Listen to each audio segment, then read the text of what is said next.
Irmãos queridos, é com alegria que eu anuncio o tema da aula de hoje. Vou falar sobre a Trindade. Antes de analisarmos o sentido dessa doutrina, é importante destacar 3 fatos. Em primeiro lugar, que nós estamos lidando com um artigo de fé suprarracional, de reconhecida, difícil compreensão. É como diz o C.S. Lewis: quando você, em teologia, lida com fatos, você se expõe à possibilidade de ter que pensar sobre o conteúdo de uma doutrina como essa, que está para além da nossa compreensão. Se estivéssemos a inventar religião, poderíamos apresentar algo mais fácil, quer dizer, não tão complicado, alguma coisa que pudéssemos digerir com mais facilidade. Mas o cristianismo se propõe a revelar ao ser humano a realidade última. Quer dizer, a meta da revelação é nos botar em contato com o Deus real. E há certas verdades sobre o ser real de Deus que nos foram reveladas e que, apesar de as recebermos com gratidão, de entendermos que elas cumprem função essencial, essas verdades cumprem função essencial em nossas vidas, nós não conseguimos compreendê-las. Mas é aquilo que já foi falado. A fé não pressupõe a compreensão da doutrina. Nós cremos não porque possamos compreender a verdade. Nós cremos porque a verdade é conhecível, a verdade nos foi revelada com autoridade. Deus não pede de nós aquilo que é contrário à razão, aquilo que viola as leis do funcionamento do nosso aparelho psíquico. Agora, Ele pede que tenhamos humildade para crermos no mistério, aquela verdade que só poderia ser conhecida por nós mediante revelação e que está para além do que nós podemos compreender. Uma outra afirmação que vale a pena ser feita sobre essa doutrina é a seguinte: ela só é encontrada no cristianismo. Então, há afinidades entre a teologia cristã e a teologia judaica e a teologia islâmica. Uma característica do islamismo, do judaísmo e do cristianismo é o monoteísmo. Agora, só o cristianismo ensina a Trindade. Nesse ponto, a fé cristã se afasta de todas as religiões. E, por fim, nós podemos dizer, sem medo de estarmos errados, que há uma hierarquia de valores morais nas Sagradas Escrituras. E também uma hierarquia doutrinária. Nem todas as doutrinas têm o mesmo peso. Algumas doutrinas que, se a nossa compreensão sobre elas não for muito exata, veja, isso não representará a completa descaracterização do cristianismo em nossa vida. Agora, há outras que, se nós não as conhecermos, não as defendermos, não as encontrarmos nas Sagradas Escrituras, não formos exatos quanto ao seu enunciado, nós vamos destruir os fundamentos da fé. E essa é uma doutrina inegociável. Eu não receberia como membro numa igreja pastoreada por mim uma pessoa que não professasse fé na doutrina da Trindade. Então, o que ela significa? Eu fiz aqui algumas anotações. Permita-me, por favor, ler algumas sentenças para você. O termo Trindade descreve, veja só, a relação não entre 3 deuses, mas de um Deus que é 3 pessoas. Então, a crença na existência de 3 deuses foge por completo do conteúdo da revelação do Antigo e do Novo Testamento. Repito, o Antigo e o Novo Testamento são de um monoteísmo radical. Contudo, nós vemos com clareza nas escrituras do Antigo e do Novo Testamento o fato de que há essa existência tripessoal, Deus Pai, Deus Filho e Deus Espírito Santo. Em segundo lugar, a palavra é usada num esforço de definir a plenitude da divindade, tanto em termos da sua unidade, quanto em termos da sua diversidade. Por isso, trindade. Há uma unidade e há uma diversidade. Então, o cristianismo, preste atenção nisso, ele não é modalista. O que significa? O cristianismo não apresenta Deus como um Deus que ora se revela como Pai, ora se revela como Filho, ora se revela como Espírito Santo. O cristianismo declara que o Pai tem uma subsistência, bem como o Filho e o Espírito Santo. O Pai não é o Filho não é o Pai. Quando o Pai diz para o Filho no Rio Jordão, tu és o meu filho amado, em ti me comprazo, o Pai não estava dedicado a um solilóquio, não estava falando consigo mesmo, ele estava se dirigindo ao Filho. Quando o Espírito Santo vem sobre a vida de Jesus, não é que Deus estava vindo sobre sua própria vida, mas o Espírito de Deus vindo sobre a pessoa de nosso Senhor e Salvador Jesus Cristo. Outro ponto, o cristianismo, repito, não apregoa a existência de três deuses. Então, são duas formas equivocadas de lidarmos com a doutrina da Trindade. Uma é essa, que leva o cristão a assumir um ponto de vista que na história da teologia é chamado de modalista. Ou seja, Deus é um Deus que se revela à humanidade de três modos. Ora como Pai, repito, ora como Filho, ora como Espírito Santo. O cristianismo não ensina isso. Quando o Senhor Jesus diz no Poço de Samaria, a minha comida consiste em fazer a vontade daquele que me enviou e realizar a sua obra, ele estava falando sobre um amor pelo Pai. Ele estava falando sobre essa harmonia que existe entre as pessoas da Trindade, de modo que uma é levado ou levada a glorificar a outra.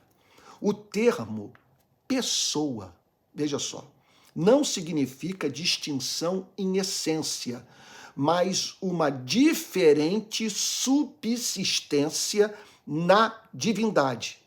Então, a subsistência na divindade é uma real diferença, como eu estou enfatizando, mas não uma diferença essencial no sentido de uma diferença quanto ao ser, uma diferença veja só, de qualidade, de glória, de honra, de beleza, de santidade, sabe, de sabedoria. Então, não existe essa diferença. O Pai é o eterno Deus, o Filho é eterno Deus, o Espírito Santo é eterno Deus. Então, os três são dignos da nossa adoração. E a essas três pessoas nós devemos prestar culto em espírito e em verdade. Agora, nós não podemos jamais permitir que passe pela nossa cabeça a ideia de uma diferença de glória, de poder, sabe?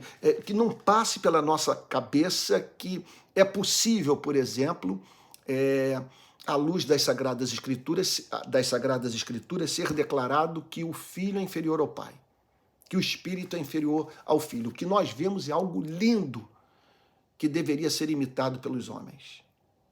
Uma harmonia de propósitos que leva as pessoas da Trindade a agirem de modos diferentes, cumprindo funções diferentes, a fim de atingirem o mesmo objetivo. Sobre isso eu vou falar um pouco mais adiante. Então, cada pessoa, veja só, subsiste ou existe sob, veja só, a pura essência da deidade. Isso é muito importante ser frisado. Subsistência, como nos lembra Arcis Sproul no seu livro As Verdades Essenciais da Fé Cristã, subsistência é uma diferença dentro do escopo do ser, não um ser ou essência separadas. É difícil de entender, mas é óbvio. Difícil de entender e muito mais difícil ainda de tentar explicar. Então, é um artigo de fé que nós recebemos por confiança na palavra de Deus. Agora, veja só, um Deus que não nos deixasse sem palavras, um Deus que não nos deixasse perplexos, um Deus que não nos causasse espanto, um Deus que não se revelasse a nós de uma forma a despertar na nossa mente perguntas para as quais não há resposta, esse não seria o Deus verdadeiro. Sabe, não seria o Deus criador se dirigindo à criatura. Seria uma projeção humana. Quando Deus trata de se revelar ao homem, ele o faz mediante uma linguagem antropomórfica, ele se apresenta ao homem a partir das relações que os seres humanos mantêm uns com os outros nessa vida. Como disse Calvino, ele se dirige a nós como uma babá se dirige a uma criança. Nós precisamos ver a revelação dessa forma. E ele também, mesmo nessa linguagem condescendente, ele faz afirmações sobre si mesmo a nós que não cabem no nosso ser. Isso é um fato. Então, todas as pessoas da Trindade têm todos os atributos da deidade. É muito importante. O Pai é onipresente, o Filho é onipresente, o Espírito Santo é onipresente. Sabe? Então, e isso nós podemos também aplicar à sabedoria de Deus, isso nós também podemos aplicar ao poder do Pai, do Filho e do Espírito Santo, e bem como a todos os demais atributos. Ok? E por fim, o que se percebe são diferenças de atuação. Diferenças de atuação. Por exemplo, nós vemos nas Sagradas Escrituras, vamos dar um exemplo, o Pai elegendo, o Filho dando sua vida na cruz pelos eleitos, e o Espírito Santo aplicando os frutos da redenção na vida dos predestinados. Então, são formas diferentes de atuação. Então, há um harmonioso modo de operação. E outro ponto também, nós observamos uma sujeição em amor. Então, nós vemos o Filho, do ponto de vista soteriológico, atuando como um servo do Pai e o Espírito como um servo do Filho. A tal ponto da Bíblia dizer que o Espírito Santo não foi enviado ao mundo para falar sobre si mesmo, mas para falar sobre Jesus. O que nós vemos, portanto, na Trindade é um dando glória a outro. Meu Deus, mais adiante, na conclusão da análise dessa doutrina, eu quero falar sobre esse aspecto belíssimo da relação entre as pessoas da Santíssima Trindade. Agora eu gostaria de chamar a sua atenção, está aqui minha Bíblia, para alguns textos das Sagradas Escrituras que nos ajudam a entender o ponto. Então vamos para Mateus capítulo 3, Mateus capítulo 3, versos 16 e 17. Olha o que diz a Bíblia aqui, olha. Olha a Trindade em atuação. Depois de batizado, Jesus logo saiu da água. E eis que os céus se abriram e ele viu o Espírito de Deus descendo como pomba vindo sobre ele. E eis que uma voz dos céus dizia: este é o meu filho amado, em quem me agrado. Então nós temos aí o Pai declarando seu amor pelo Filho, o Filho cumprindo a lei em favor da igreja, sendo batizado, e o Espírito Santo vindo sobre a vida do Filho, testificando no coração do nosso mediador, do Deus homem, o amor do Pai. Então, outra passagem que nos chama a atenção para essa existência tripessoal, desse Deus Pai, Filho e Espírito Santo, que nos chama para o amar na plenitude da sua revelação, é Mateus capítulo 28, verso 19. Vamos lá, Mateus capítulo 28, versículo 19. Olha lá o que diz a Bíblia. Portanto, vão e façam discípulos de todas as nações, batizando-as em nome do Pai, do Filho e do Espírito Santo, ensinando-os a guardar todas as coisas que tenho ordenado a vocês. E eis que estou com vocês todos os dias até o fim dos tempos. Está aí o texto claríssimo, batizando-os em nome do Pai, do Filho e do Espírito Santo. Observe que o nome do Filho está ao lado do nome do Pai. Nenhuma criatura pode estar nesse lugar. E o mesmo pode ser dito sobre o Espírito Santo. Só estão ali, porque são possuidores da mesma essência, fazem parte da mesma essência. Então, são pessoas portadoras da plenitude da divindade. Olha, eu confesso a você que enquanto eu vou expondo a doutrina, eu vou vendo a dificuldade de usar bem as palavras. Então, é claro que eu fico com muito temor de alguém pegar alguma vírgula e dizer, olha aí, o Antônio mostrando que ele não é tão ortodoxo assim na doutrina. O que eu estou tentando é, nas minhas limitações, expor o ponto de vista clássico sobre a doutrina da Trindade. Eu subscrevo a confissão de fé de Westminster e os grandes credos abraçados por católicos e protestantes. Então, o que eu estou aqui tentando é defender o ponto de vista clássico da doutrina da Trindade. Vamos para outro texto, 2 aos Coríntios, capítulo 13.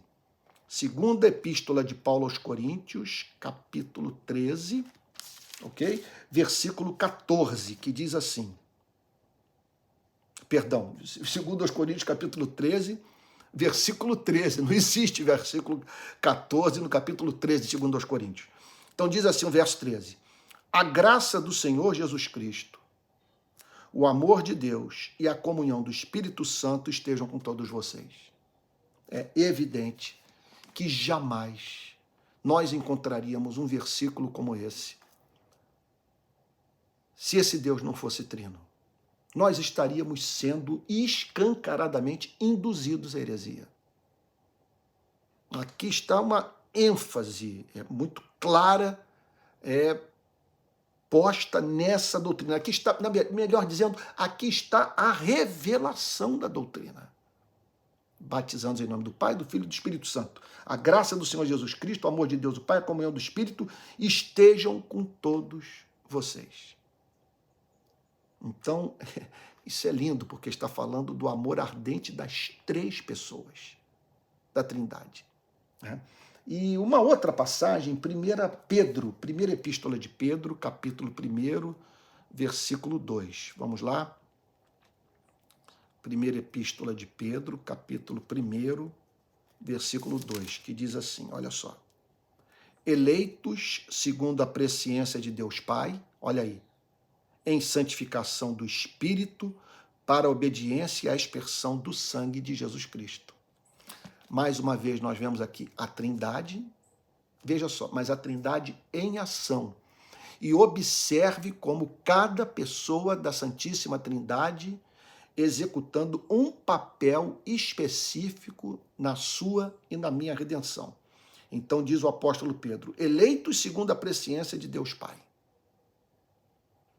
em santificação do Espírito. O Pai predestina, o Espírito santifica, ok? Para obediência e aspersão do sangue de Jesus Cristo. E Jesus Cristo morre na cruz. Jesus Cristo redime com o seu sacrifício.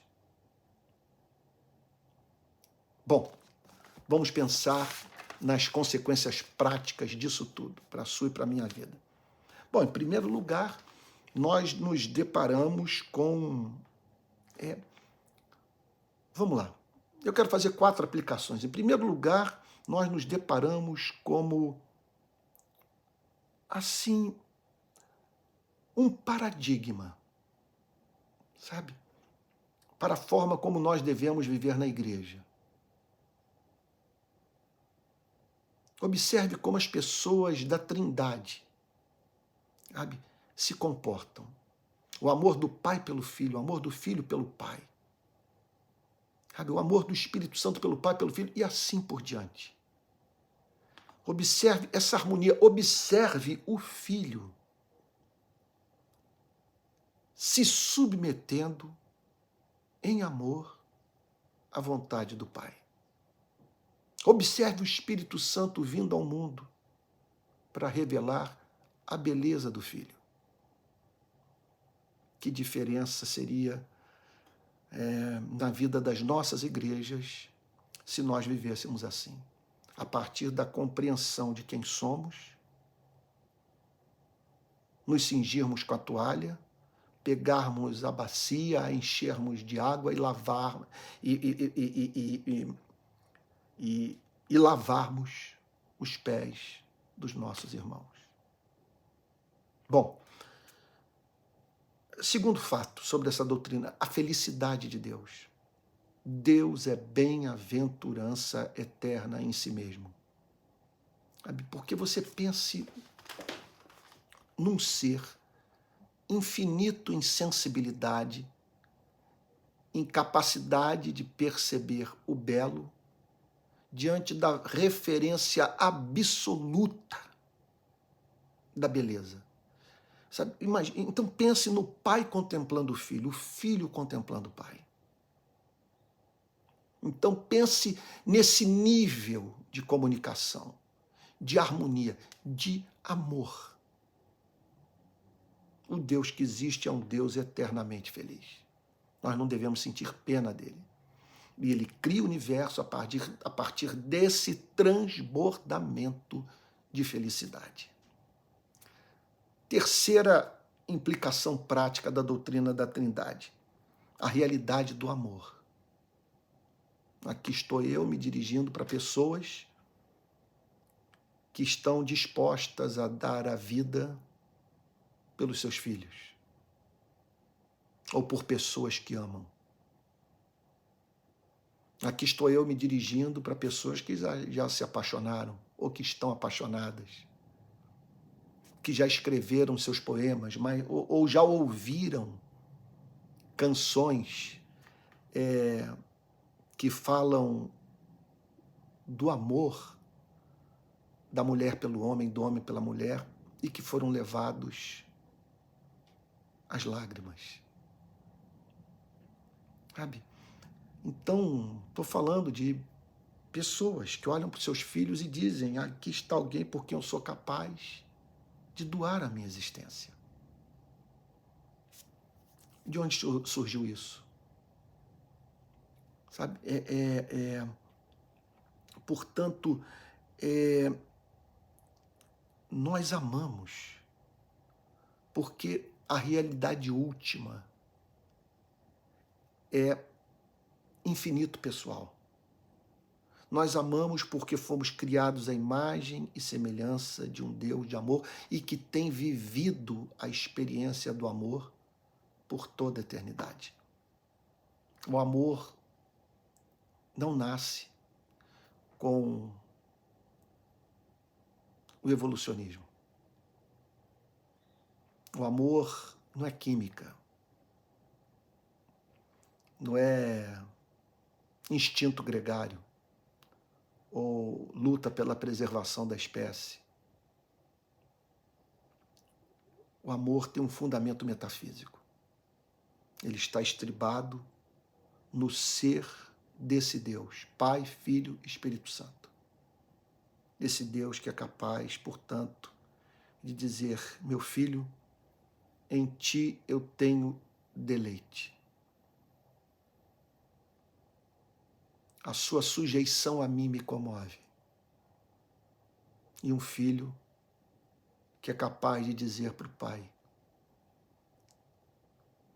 o meu amor por ti o faz viver, o meu amor por ti me faz viver para cumprir a sua vontade.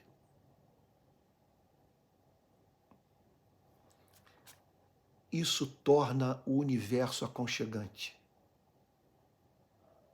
Isso faz com que deixemos de nos assombrar com os buracos negros ou com a vastidão do cosmos. Porque se a realidade última é trina, se há uma diversidade na divindade, quer dizer, nós podemos declarar que o que está por trás da vida, a razão de ser de tudo que foi criado, é um ser de amor. Que o amor pulsa no universo da forma mais extensa que se possa imaginar. Porque estamos, veja só, falar sobre esse amor significa falar sobre seres infinitos em santidade, infinitos em sensibilidade, infinitos em capacidade de perceber a beleza do que é belo perante a referência maior do que é belo, do que é formoso, do que é majestoso. Uma outra conclusão a que nós chegamos é que nós fomos feitos realmente para a comunhão. O homem é um ser político. Ele não consegue viver fora da polis, fora da vida em sociedade. E por isso, a redenção é uma experiência comunitária. Embora a igreja não salve, a igreja é a comunidade dos salvos. Embora, de certa forma, possa soar como heresia dizer que quem não tem a igreja como mãe não pode ter Deus como pai, embora nós saibamos que somos salvos pela graça de Deus somente, e que não precisamos estar inseridos numa instituição religiosa para nos considerarmos como homens e mulheres abrigados nessa arca, sabe, da instituição religiosa, fora da qual não há redenção. Contudo, é instintivo do nascido de novo procurar os seus irmãos na fé. Porque o nascido de novo vê excelência nos seus irmãos. Ele os ama porque percebe o Cristo que está presente em suas vidas, apesar das suas imperfeições. Então, quer dizer, o nascido de novo ama ser abraçado por Cristo por meio da Igreja de Cristo. Por isso, a redenção é uma experiência profundamente relacional, que nos remete para uma ardente vida em comunhão. Não existe espaço no cristianismo para uma vivência autenticamente espiritual cristã sem o contato com os irmãos da fé. Então, essas são algumas consequências dessa doutrina tão difícil de ser ensinada, tão claramente presente nas Sagradas Escrituras e tão encantadora, porque é comovente olhar para esse Deus único e contemplar esse amor entre as pessoas da Trindade. e que chamam, veja só, num só coração, a você e a mim, para participarmos dessa festa de amor eterno. Porque foi da vontade do Pai ter ao lado do filho uma filha adotada, uma filha que é fruto, que não é eterna, cuja existência é fruto da vontade soberana de Deus, mas eternamente amada por aquele que com o sangue do seu filho a comprou. E que, por isso mesmo, enviou o seu Espírito para aqueles que foram tornados objeto desse ardente amor eterno. Abrissem a boca para comer desse pão, para beber desse cálice, para se apropriarem de Cristo. É isso que a Bíblia nos ensina. Pai, Filho e Espírito Santo estão dedicados à sua e à minha redenção. E nessa revelação das operações das três pessoas da Trindade, na soteriologia, na doutrina da salvação, quer dizer, a percepção dessas obras diferentes nos coloca diante de um Deus absolutamente encantador, que é digno de ser adorado eternamente por você e por mim.